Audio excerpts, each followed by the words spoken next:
Good evening and welcome to the Chrissy Bishop. Sorry, my first guest is making me laugh already. We haven't even started. Anyway, back to the topic. Nowadays, women are doing a lot more than they used to. And we see them not only being great wives and mothers, but also being really successful business people. And they're also really good at their personal projects. So on today's show, we're going to be speaking about inspiring women.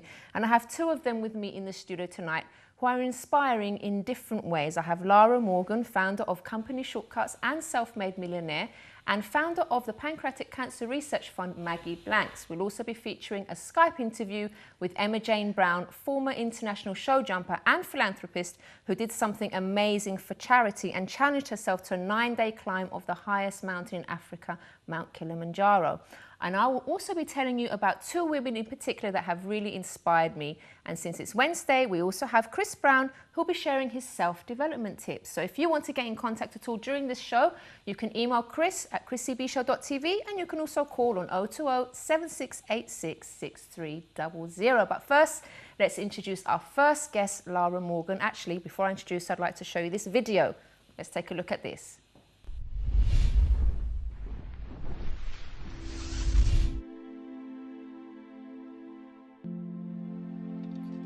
Okay, so the 23-year-old arrived in England having left school at the age of 18 with some education but a will not to go to university, and I was offered an opportunity via my Asian background and connections to sell what one refers to as hotel amenities.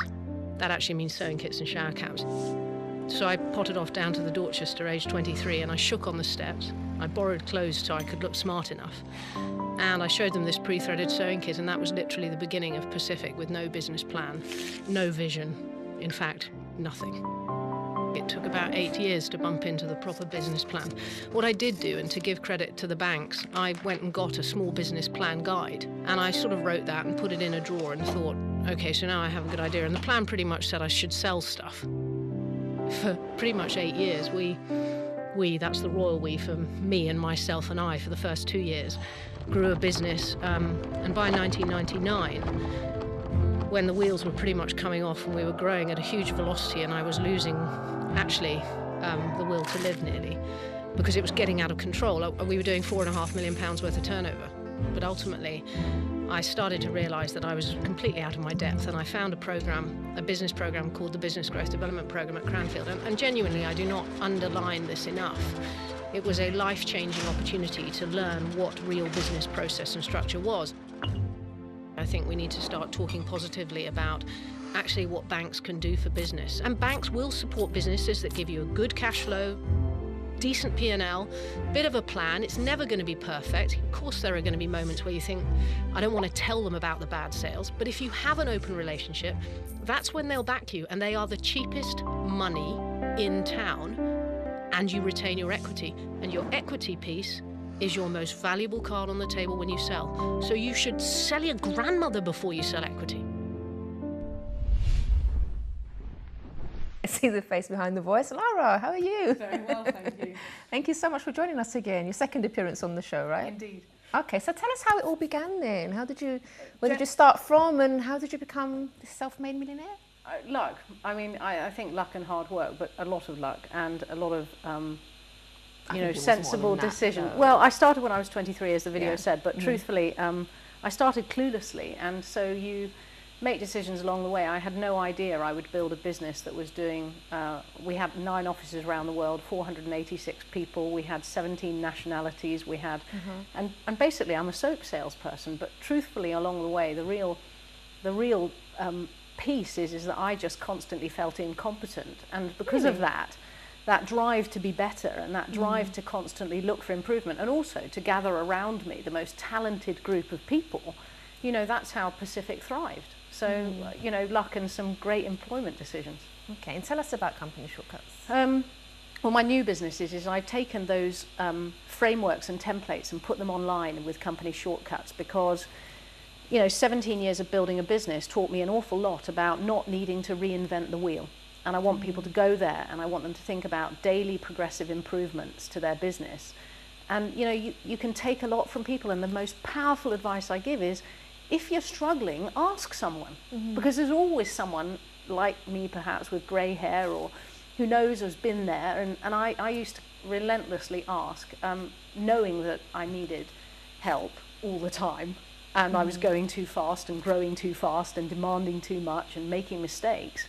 But actually, if you gather those around you that will help, it's amazing what you can get away with, if you like. It's an interesting thing sort of to think about, that you're growing too fast, because you don't sort of think that's a bad thing, do you? But if you can't handle it. Well, I think one of the things we do in Britain very badly is we're very poor salespeople, but actually thinking about the female theme.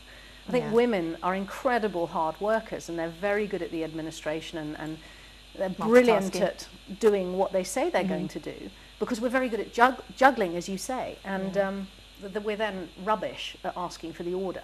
So we get nipped into the end of the business, and some so-and-so asks for the order. They tend to be a man, in my experience, and they beat us to it. So once I was told that from a very early age, I always thought, oh, sod it, I'm going to get there first. Oh, great. Okay, so tell us about some of maybe the difficulties you had. And was there ever a point that you thought, okay, you know what, this is too much? Many times. Too much for me. I just want to give it all up, have a quiet sort of life. How did you cope with that? Well, I mean, there were times genuinely where, you know, I used to feel very responsible for the mortgages of the people that were frankly gullible enough to work for me.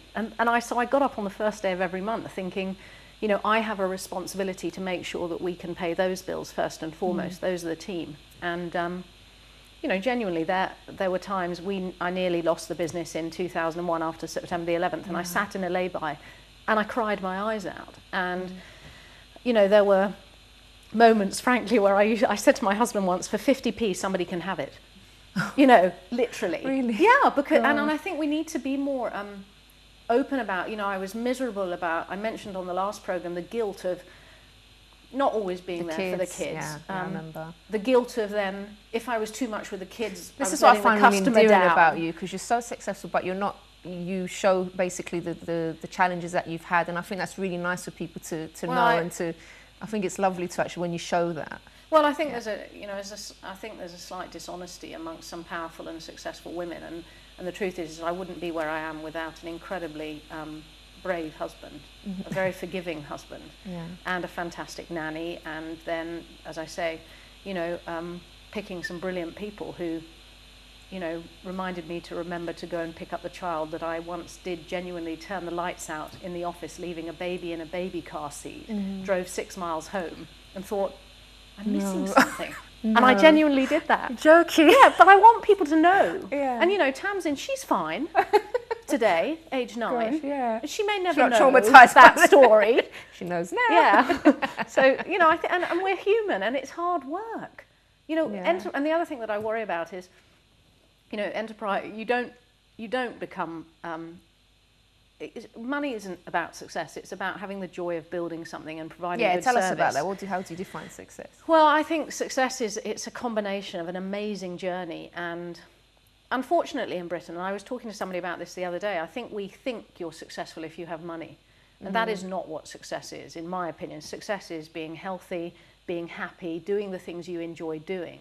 And I'm very pro the idea of getting an engaged workforce and talking about, actually, if I feel empowered and I feel valued in my company, actually that's success for some people. Yeah. And for me, it was a joyful place to work. It wasn't perfect because I was dreadful, you know, and I made mistakes, and I used to have to go crawling to my team and say, oh, somehow we're going to have to deliver this because I'm probably pushing us a bit hard, and we did extraordinary things because we had this can-do attitude. But you get that because you reward people correctly, and you know, and they know they're valued. And if they've got a dentist appointment or a sick child, you're flexible around that. Yeah. And I think actually that, I do think, and I'm biased, but I think female bosses get that much quicker. Yeah, I was going to say, because you understand more, because you go through it as well, or you've been through it as well. And I think we put back better.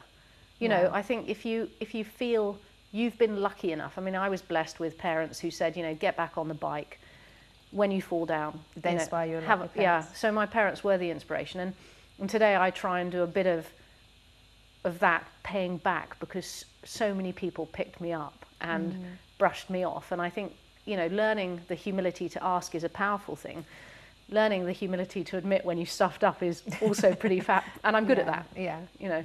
That's really nice, because I know sort of maybe there's women watching that really want to be, you know, to have their own business or to start a company, and they're like, oh, but I've made so many mistakes and I can't take this. But hearing from you, and you showed sort of the mistakes that you've made and things that you've been through, I think that's actually quite motivating and inspiring for people. Because sometimes I think it's just me that feels this way. And it never is. It really is. You're not alone. I haven't got what it takes because I'm the only one that feels this way, and it's not. No, and actually, truthfully, even today, you know, I have a network of friends and we've been on different journeys, but we're in different places. And truthfully, you know, I don't think any of us is perfect. We know that. And I think if you can reach out and say, oh, I'm in so much trouble and I need help in this area. I mean, the value of having a network of people around you. So now mentoring, coaching, the enterprise groups that people need to be involved in. So that on those rubbish days when you just need, you know, frankly, a glass of cold white wine can help a great deal. But with someone who gives you you probably know the answer. You just need somebody to say, actually, you're doing all right. Yeah, it's true. And so I think if all of us, you know, I have a girl in the village, and I'll use it as an example, but Lucy came to me, she was my babysitter. She said, I have an idea for a product. And I said, okay, Lucy, come on. And she said, well, I want to invent something. It's a heel protector for driving. You put your heel in the shoe, you undo it, you put it right. So Lucy, my babysitter, and I have a chat. And Lucy knew nothing about this until a few months ago. And I said, okay, so I get the idea. And I've got a friend of mine in China to make it. And I showed it to Lucy. And since then, she's helped develop the website. She's registered Twitter. She's learned how to use Facebook. She's now, and whaleheel.me is her business. Oh, wow. So she has, and I think we all owe a bit back to someone. Tell us about someone that you've really inspired. Well, in terms, at Pacific, we had the most extraordinary bunch of people, but my favourite story about how if you run an engaging organisation, something can happen that's very special. So Penny Ferguson was actually working for the recruitment company that we used to go to when we needed people. One day Penny called me up and she said, you know, I am fed up with sending people there that you don't take, even though they're quite talented, because you always get the best. And they come back and they're still raving about you. She said, I want a job. So and actually Penny was brilliant. We employed her, but truthfully, what Penny did is she worked in Pacific for a period of time, and then she came to me and she said, actually, I want to be a foster mum. And she gave me, and this is what I love about this story, she gave me 18 months notice because she didn't want to mess the company around. Yeah, that's nice of her. And she had been inspired to follow her dreams. And I think, again, you know, if you have people, you're not always going to hang on to them. Jobs are not for life in many cases, but I think whilst you've had people... You kind of want to, but don't you? But then you also want them to... you also want them to live their dreams the great as people, well. But the great people will grow and they'll outgrow you. And, you know, you need to train and nurture and you can do extraordinary things. It's a real privilege. Just before we finish, Lara, what's one value maybe that you stick by? One value? I think authentic. I mean, I like to be down to earth, and sometimes I know sometimes I get in trouble because and I have learned I may seem direct, but if you think I'm direct now, you should have seen me before. And I don't think you need to be aggressive, but you can be assertive. So I think the answer is that hard work and being determined, and then, you know, that sort of spirit of positivity. If you can get up on the right side of the bed every morning and you can treat others like you would want to be treated yourself, I know that you can be successful. Yeah. That's such a nice thing to finish on, isn't it? It's true. Yeah, it's so true. Thank you. Lara, thank you so much. You're welcome. Okay, so if you want more information about Lara, the details will be up on the website, chrissybshow.tv. So after the break, I'll also be joined by Maggie Blanks, who sadly lost her new husband, but found the strength to do something really amazing after his death. And also we'll be featuring an interview with international show jumper Emma Jane Brown, who for 9 days slept in damp sleeping bag, endured 10 hours of walking, laden every day with awful food, filthy water and much more. But why did she do it? Find out after the break.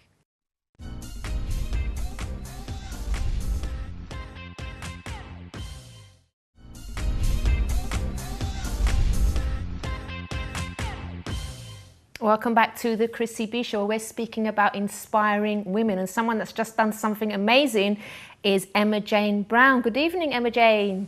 Hi. Hello, how are you? I'm good, thank you. I can't see you on the screen. Am I supposed to be? Oh, there you are. Hi. Hi. Oh, you've lost some weight, haven't you? Sorry? You've lost a bit of weight, haven't you? Yeah. I'm not surprised after what you've done. Trip. Yeah. Okay, so tell us about what you did. I went on October the 1st. I flew to South Africa to Kilimanjaro and set off with 8 other people for the charity Joseph Foot Brain Tumour UK. And our aim was obviously to raise money before and to get to the summit. Okay. So tell us, so it was a 9-day climb, right? Yeah, I was away 10 days. We were actually there to do the summit in 6 days, to hopefully reach it in 6 days. We sort of made up a lot of time and we did it in 5. Right. So we all succeeded in doing it, but it was a very, very tough thing to do. What kept you going? I think, first of all, obviously the charity and knowing how bad the brain tumours and the disease, you know, that there is, that sort of kept us there. But mentally, you had to be very focused. You couldn't think of anything else. You just wanted to get to the top of that mountain. And tell us about some of the difficulties you faced as well. I think the walking, the hours, the first day, it was just continually 7 hours, which was a bit of a shock to the system. Wow. You know, we had trained previously in different ways, but when you just set off and you just continually walk for 7 hours, it's hard. And we were tired even after the first day. And, you know, we were sort of all in camp that night, very quiet, a little bit disillusioned, some of them getting a bit upset. You know, we were lucky. We were a good group and we all sort of helped each other. I mean, obviously this doesn't compare to what you did, but I climbed Ben Nevis for charity, and it was only like for a few hours. It was just for the day, and I was really exhausted. And when I heard about what you did, I was like, oh my God, that's nothing compared to what you did. Because at the end of the day, you know, had like a nice hotel to go back to, you know, I had a nice hot bath, there was a hot meal there for me, but then you were sleeping in tents and all this, like, it must have been really challenging. That was definitely a big change to all of us. Sleeping in the tents and just, you know, not eating the right stuff all the time. And having to have energy and eating snacks and sort of checking the water was all okay, because none of us wanted to get sick. Obviously, we wanted to be as fit as we could. Yeah. Tell us a bit more about the foundation and how people can help. Yeah, Brain Tumour UK is a charity, obviously, to do with brain tumours. We hopefully have raised, by doing this Kilimanjaro, round about the moment 19,000 for the 80. That's great. What's your target? We're hoping to get to 25,000. Okay. We're obviously, you know, pushing as much as we can now. A lot of people are very pleased that we actually made it, and for the whole team to make it is, you know, a great feat. They can go on the Brain Tumour UK website and read all about it, and of course, you know, anything helps, you know, to sort this terrible disease out and try and, you know, do research and find cures. All right, that's wonderful, and all the best with your endeavours. Thank you so much, and congratulations. Thank you. All right, see you. Have a good rest. You're still recovering, aren't you? I am, yes, I am. All right, have a good rest. Okay. All right, then, see you. Bye. Bye. Okay, so wonderful, very inspiring lady. And also have another inspiring lady next to me here, and that's Maggie Blanks, founder of the Pancreatic Cancer Research Fund. Good evening. Good evening. Thank you so much for joining us as well. My pleasure. So tell us, first of all, you had some bad news one day. Tell us about your husband, Alan. Yes. Well, when we had the news, he wasn't my husband. In fact, we'd only just got together. After how long? Because you've been friends. You told me you've been friends for a while. Indeed, Alan and I had been friends, work colleagues. Well, certainly friends for about 25 years. Right. And that friendship started when we were work colleagues in our 20s. And we worked in an organisation where there was a strong social life, social activities, and friendships were made.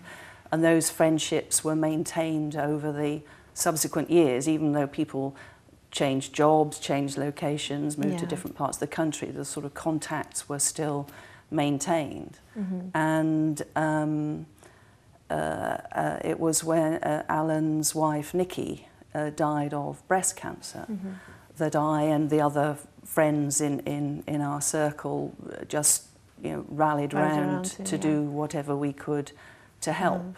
And that rallying round, spending time on the phone a lot of the time, because we were in different parts of the country, just led on to a romance blossoming. Yeah. We decided that we wanted to share a future together, despite being in our middle age. Why not? Indeed. Alan said, although we were in our 50s, he always felt like 18. Oh, bless. And having made that decision, I then moved to London to move in with him. And a month later, he was diagnosed with pancreatic cancer. That must have been shocking for you both.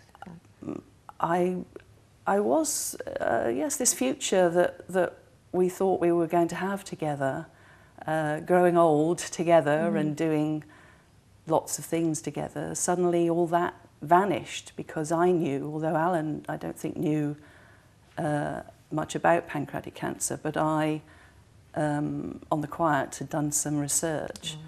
And the statistics that I was seeing were quite shocking. We were talking about a 3% survival rate.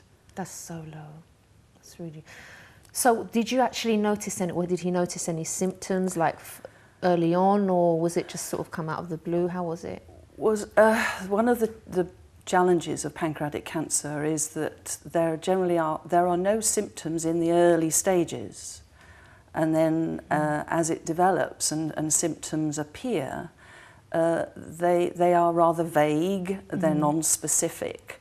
So they can be put down to all sorts of other things. In Alan's case, he had what he described as a feeling like indigestion, and that can be the case for other pancreatic cancer patients. But when someone feels as though they've got indigestion, they think, I've got indigestion. So there may be a period of self-medication and so on. As the problem persisted, he went to his GP, who said, it's possibly an ulcer, try this medication for a while, and if you're no better, come back. He was no better, so he was referred for further investigations, and after a CT scan and so on, the diagnosis of pancreatic cancer was made. But that was one of the sort of vague symptoms. Others may get stomach pains, with pain sometimes radiating in the back. If people get back pain, they often think, oh, maybe I overdid the gardening, or I slept awkwardly. There can be many causes for those kinds of things, and in many cases it is something less sinister. It's only when those conditions persist and get worse, and people are referred for further investigation, that eventually a diagnosis, if it is pancreatic cancer, a diagnosis eventually gets made. But by then, the disease is generally pretty advanced. It's too late for surgery, which is really the only, potentially curative option. But only about 10% of patients are diagnosed early enough for surgery to be possible. The rest, it's advanced, so it's spread beyond the pancreas. And so surgery is just not an option. And so Maggie, you got married like shortly after Alan was diagnosed, right? Yes. Well, in fact, I'd moved in at the sort of Easter, and then this diagnosis was made the following month. So there was a whole period of chemotherapy and treatments and so on for the subsequent months. We decided in the following February that we would get married, although he was quite weak, and in fact he died in the May, so we were married for 3 months. Just 3 months? Yes. Gosh, that's so tragic. Really it wasn't the future I didn't envisage, certainly. But the thing I find really inspiring about you, Maggie, is what you did after that, because you could have just said, okay, after grieving and everything, and then saying, okay, I'm just going to move on now, I'm going to get on with my life. But you decided to actually do something about the problem and set up a charity. And a lot of people maybe would have just walked away and said, oh, it's happened, I can't do anything about it now, I'm just going to get on with it. But you did something different. That's what I find really inspiring about you. What did you do? Well, I don't... no cancer is good news, of course, but I think for those who've experienced pancreatic cancer or who've watched a loved one deal with pancreatic cancer, it does have a very kind of traumatic effect, because you see the person that you love wasting away in front of you. So the experience of pancreatic cancer is often, it sort of haunts people for quite a long time after, and the helplessness that you feel, because when you're told there is nothing that can be done, that does leave this feeling of helplessness. So it wouldn't have been very easy to just say, okay, it's one of those things, I'll just move on with my life. I just felt that what we'd all gone through, in Alan and the family, in experiencing this particular cancer, was just so awful that I wanted it to have some value. So I wanted something constructive to come out of what was a terrible experience for all of us. And I wasn't quite sure how I was going to achieve that. But in looking into pancreatic cancer stats and things a bit more, I realised this, or it became very clear, this 3% survival rate that I knew about anyway, had been 3% for the last 40 years. It hadn't improved. No development, nothing. One jot. I also found that the amount of research funding that was going into pancreatic cancer was, from the major funding organisations, was tiny. And I also found that there was no charity specifically for pancreatic cancer. And so, came in. Well, I hadn't certainly intended after Alan's death to set up a charity, but finding amongst these other elements that there wasn't a charity for it, it seemed to me that we could go for many more years with not much changing. But that's what I'm saying. At that point, you could have walked off and said, okay, you could have walked away from the situation and said, okay, there's not a charity. What can I do about it? But you did something about it. You set up your own charity, and tell us about what the charity does. Well, in setting it up, it was this outrage. I was so angry at what seemed to me such an unfair situation, that this particular cancer, that is the 5th most common cause of cancer death in the UK. And people like Patrick Swayze died from it. Who else? There's another. Steve Jobs, Luciano Pavarotti, those are the sort of names that many people would know. It was the anger at what I felt was an unfairness of the situation, that a major cancer killer like this was so underfunded and lacking in research and no charity to fight its corner. The other cancer charities do a great job of fighting the corner for their particular type of cancer, and I felt that if there wasn't one for pancreatic, then nothing was going to change. So setting up the charity seemed to me, while I was driven by anger, determination to get more research done, because to me, if we're talking about improving survival rates and ultimately maybe finding a cure, the answer to that is research. And so I wanted to do whatever I could to help get more research done. Has there been any point where you felt, look, this is too difficult, I just feel like, not doing it anymore? And if there was, how did you actually keep yourself going? No, I've never felt like I didn't want to do it anymore. The charity's been going for 8 years. About in those challenging moments where does it seem to be moving or anything? Oh, well, I'm impatient. I'm impatient for progress. We're talking about 40 years with no improvement in the 5-year survival rate. And I, when in first setting up the charity, I wanted it tomorrow. I thought, we waited all this time. I have learnt that research takes time. It takes what time it needs to take for the various stages of preliminary findings and so on to happen.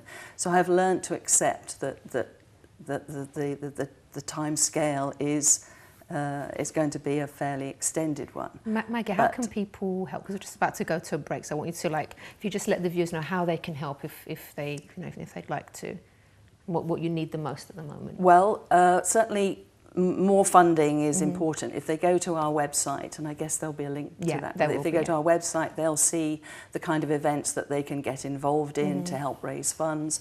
Corporate support is also going to be very important. We'd love to be involved with companies, firms who would like to make us perhaps Charity of the Year. Right, okay then. So there you have it. So if you'd like to help, all the details will be on our website as well, chrissybshow.tv. Maggie, thank you so much and all the best for the future. My pleasure. Thank you for the invitation. Okay, so after the break, Chris Brown will also be here with us to share his self-development advice. So join us after this.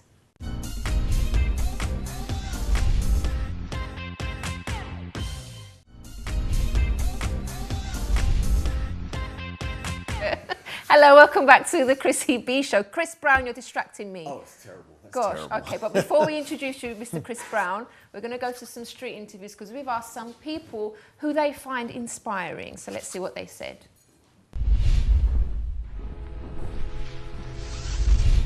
Hi there, Chrissy. Here I am again on the streets of London to get the opinion of the public this time on who they consider to be an inspiring woman. Let's find out what they think. Who do you consider to be an inspiring woman and why? I don't have anyone in particular who inspires me, but I think that inspiring women are people who have gone out and made a difference. I think it's impressive if people work their way up, especially in things that are usually considered to be men's professions. Michelle Obama, I think, is an inspiring woman because she's, well, I don't know whether you saw her speak on television at the Democratic National Convention. It brought the House down, and I think she's inspiring, particularly from her background as a black woman getting into the White House. I think that is just absolutely amazing. I think she's totally inspiring. Kate Moss would be one of my inspiring women. Number one, because I've been told I look like her. Number two, because I wish I had her money. She's done very well from such a young age. There are a magnitude of people, and I think the qualities are somebody who can stand up for what they believe in, stand up against anybody, in no matter what profession. I got lots of inspiration from my mom, so I would name her as an inspiring woman in my life. And basically, she taught me how to get along in life. Just create a good picture of yourself. My aunt, she's called Maria. She's a very brave woman. She's made a career on her own, and she's brought up 2 children, and she's been fighting for what she believes in all her life. My mom, she's I don't know, because I know a lot about her. I know that she's brought me up, and she's had maybe a hard life in some ways, and that she's kind of turned her life around in a way, and I think that, yeah, she's awesome. And my mum too, because yeah, I love her. She's, I don't know, we kind of have a friendship as well. It's weird, but yeah. My aunts and my grandparents and my grandmothers and stuff like that, because they seem to have been able to do amazing things with their lives. And there we have it. Inspiring women come from all walks of life. Over to you now in the studio, Chrissy. Thank you, Excel. So let me tell you who my I've picked 2. I mean, there's many women that have marked my life, but I do have to start with my darling mother. Now, I know it's a bit of a cliche, but she really was and is amazing. What really stood out for me about her was that she never had a bad word to say about anyone. So she wasn't one of these people that would gossip about people and say negative things about people. She was so, and she still is so lovely and genuine to people. And as you can see from that photo, she likes to have fun as well. That was another thing that I love about her. She's very young at heart. Oh, we're going to cry and look at her picture. She's very young at heart, and she likes to have fun, and I think she brings a nice sparkle to it. You just know when she's in the room, because she's just sort of, I would say, the life and soul, and she makes people happy. So she's really marked my life in a lot of ways. And also, one childhood memory that I had of her, I remember one day I was unloading the dishwasher. I had a tray full of crockery and glasses and everything. And I tripped and I basically smashed the whole lot. And this was probably kitchen's worth of stuff on one tray. And I was like, oh my gosh, I've just broken everything. And then she just looked at me and said, oh, don't worry, it's all right, it was an accident. And I know of friends that if they'd done that, their mums would have beaten them, but she didn't. She was so sweet and so understanding, and just her sweetness and her character really, really, like, she's just amazing, and she's always been like that. And I remember all my friends used to say to me, I wish I had a mum like yours. And I was thinking, wow, I really have the best mum in the world. So, you know, she didn't like achieve things in the sense of loads of money and a company and everything like that, but I think she achieved my respect and the respect of everyone around her because of the way she is. And someone else that's also really marked my life is someone called Chrissy Cardoso. Now she's an author. She's also a TV presenter in Brazil. And I remember a time in my life where I really needed some help.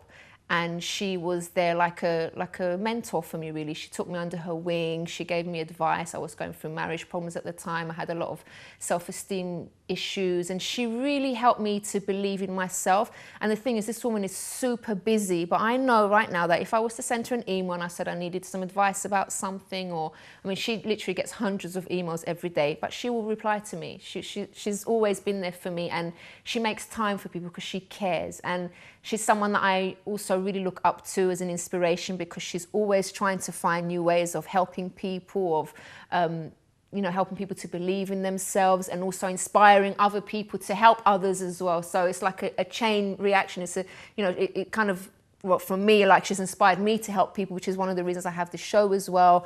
And, you know, hopefully I'm inspiring you to help others. So it's like a chain reaction. So, you know, she's really, really amazing, and I love them both very much. And I do have others as well, but I don't have time to talk about them because now Chris is also going to be speaking about his inspiring woman or person. Good evening, Chris. Your turn to speak Chrissy. now. Oh, my turn. Okay, yeah, I see. Go on. All right. My inspiring, I'd say, let's say for my lifetime, same as you, my mother. My mother brought us up. It was myself, my two sisters, and she brought us up single-handedly as well, because my parents were apart. So she brought us up through all the trials, all the financial troubles, everything, and stuck to the end no matter what at the end of the day. And I can't say I was always a good little boy when I was little. Really? Yeah, you look like you're really good and stuff. And no matter what, she was still there for me, no matter what I went through, or what she went through, actually, I should say, bring us up on herself. So, yeah, I'd say it was my mother at the end of the day. Nice. Inspirational today as well. You were talking about women earlier on. Also, my wife. I knew you were going to say that, didn't you? Yeah, I knew it. I mean, if I had the amount of patience that she's got, I think, wow, that would be great. But we learn as we go along, you know. Okay. Talking about inspiration, and there were some inspirational stories earlier on we were saying as well, which I thought was great. But the whole idea of inspiration, sometimes we kind of lack inspiration to actually get up and do things, or we think we can't do things, and that's the angle I'm coming at, inspiration. I mean, when I looked up actually inspiration, do you know the word actually comes from, let's say inspire comes from in spirit. So if we're saying, I didn't know that. Yeah, if we're saying in spirit, then we're talking about being in a uplifted spirit, right? Inspirational for many at the end of the day. So inspire is in spirit. That's where it comes from. That's what it means. And it speaks for itself. It speaks for itself. Now, talking about the whole inspiration, you've got to find the areas that will inspire you. You've got to find the role models, as we mentioned last week, that will inspire you. And sometimes we're in situations where we wonder, well, how did I ever get into this situation? Now, I'm going to say a quote, and I'm going to say this quote directly to yourselves there. And this quote is,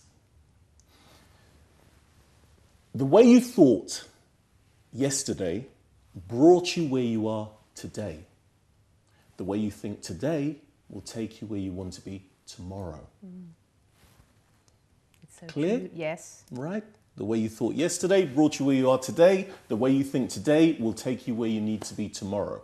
Now, thinking about that, you've got to really change your mindset and look at the things in the direction that you want to go. Now, we're talking about inspiration here. And if you didn't know the things you knew before, or somebody told you you couldn't do something, that's where you're actually limited at the end of the day. It's what you don't know that you can't do, that you can do. Does that make sense? What you don't know what you can't do, you can do. Okay, let's give an example here. I'll use an insect. Here we go. You've got the bumblebee.